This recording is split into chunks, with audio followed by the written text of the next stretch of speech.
کے چھوٹے سے گاؤں میں ایک نیک دل دادی اماں رہتی تھیں۔ ایک دن جب وہ کوڑے کے ڈھیر میں چنتی ہوئی جا رہی تھیں، اچانک ان کی نظر ایک چمکتا ہوا سونے کا کٹورا پر پڑی۔ حیرت انگیز، وہ اسے اپنے ساتھ گھر لے آئیں اور اچھی طرح دھو کر صاف کیا۔ دادی اماں نے سوچا، کیا یہ عام چیز ہے؟ تجسس میں آ کر اس میں ایک آم رکھا، اور جیسے ہی آم رکھا کٹورا آموں سے بھر گیا جیسے جادو ہوا ہو۔ پھر دادی نے اس میں 500 روپے کا نوٹ رکھا۔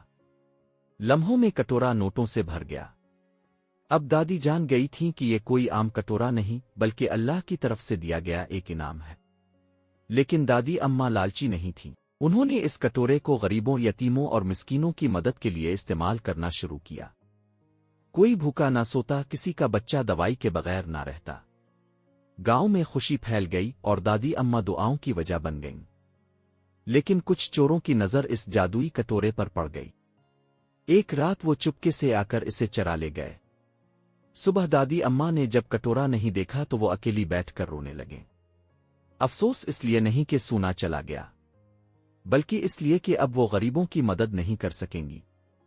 یہ کہانی ہمیں یہ سکھاتی ہے کہ اصل دولت چیزوں میں نہیں، نیت میں ہوتی ہے، اور جو لالچ سے لیا جائے وہ کبھی برکت نہیں دیتا۔